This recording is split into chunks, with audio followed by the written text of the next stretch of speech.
In class, we had a quick introduction to the idea of equilibrium. So far, though, we have only talked about concentration of solutions in terms of molarity. But what if the reaction included gases? What if it included solids? Molarity doesn't really describe solids and liquids and gases very well, so when we have a reaction that has multiple physical states, it changes the way that we calculate the equilibrium constant.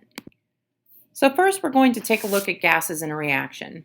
The equilibrium constant is calculated based on concentrations, but when you have a higher concentration of gas, you have more pressure exerted by that gas. We set up the law of mass action the same way that we did when we had molarities, except this time we have pressures. The pressure unit isn't especially important as long as all the pressure is measured in the same unit. So in the example that I have on the slide, you can see that the law of mass action is set up in the very same way for both molarity and pressure. But keep in mind that K, as in K in concentration, Kc, and Kp will not be equal, although they are very related. Let's look at practice problem number 4. We're going to set it up the same way that we set up the problems when we introduced this unit. This problem is the same as the one that is worked out in the book. If you would like to follow along, please turn to 602 in your book. We are given the pressure for each of the reactants and products in this problem, and all of the pressures are in the same unit. To solve for Kp, we will take the pressure of NaCl, the product, which is 1.2 atmospheres, and square it. We're squaring it because the coefficient is 2.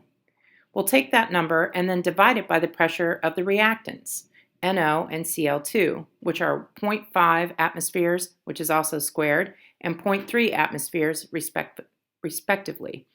When you try this in your calculator, you should get 1.9 times 10 to the third. Just as Kc did not have any units, neither does Kp.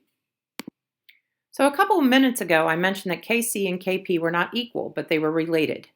To convert between them, we use a simple formula. Kp equals Kc, parentheses RT, parentheses to the change in N. R is our gas constant, 0.08206, that we stowed in our calculators as R. T is our temperature in Kelvin, and the exponent is our change in moles. We need to look at the reaction equation to determine this. When we run a reaction with gases, pressures change not only because the concentrations of the gases are changing, but also because we may change the number of moles of gases that are present. So, for example, if I have a decomposition reaction, I have one reactant and multiple products. So let's say all of the species in the decomposition reaction are gases. As my reactant starts to disappear and the concentration and pressure it exerts decreases, the products increase. But not just because their concentrations are increasing, but because I have more molecules and therefore more pressure. So with that in mind, we need to account for the total change in moles. As you see on the screen, we find our exponent in the formula by taking the total number of the moles of products minus the total moles of the reactants. So let's try another example. So in the book, practice problem number 5 is at the bottom of page 603. To convert Kp to Kc, we need to look at our formula. Kp equals Kc, RT to the change in N. Kp is given, and R is our gas constant. Our temperature must be converted to Kelvin first. 25 degrees Celsius equals 298 Kelvin. Remember that the change in N is the moles of the products minus the moles of the reactants. In this example, we have 2 moles of a gas product, look at the coefficient, minus the combined moles of the reactants. We have 2 moles of NO gas and 1 mole of Cl2 gas, for a total of 3 moles of reactants. Be sure, though, that you're only including gases in this formula.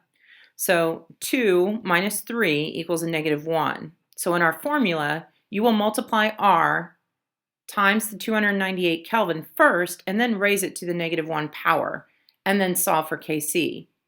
When you work this problem in your calculator, you should get 4.6 times 10 to the negative 4th, but again, no units. So now we have looked at concentration in terms of molarity and pressure. But we haven't talked about solids and liquids yet, and sometimes we have them mixed in with our reactions also. This is what we call a heterogeneous equilibria. A homogeneous equilibria is when all reactants and products are in the same physical state.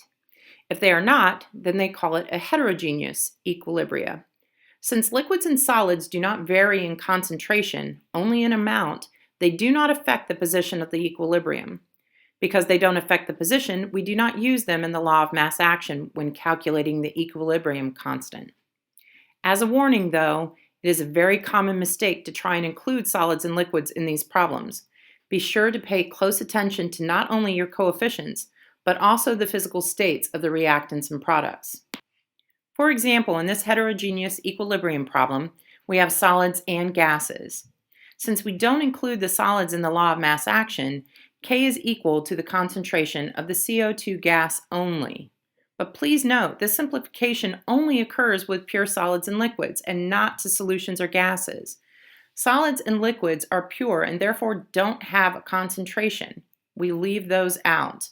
Only solutions and gases are included. Let's try another practice problem. You can follow along on page 605. Part A. Solid phosphorus pentachloride decomposes to liquid phosphorus trichloride and chloride gas. First, write your reaction so that you can determine your coefficients for the law of mass action. In this case, all of the coefficients are 1. Since your reactant is a solid and one of your products is a liquid, your law of mass action is only determined by your product that is a gas.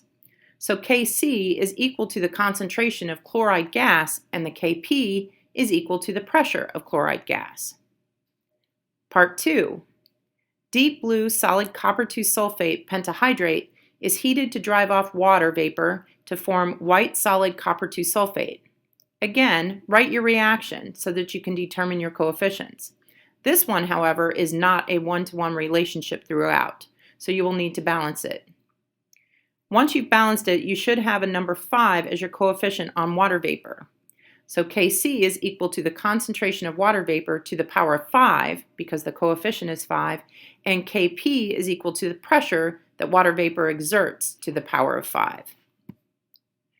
The solutions are written in the slides that follow, but this concludes this portion of the equilibrium video series.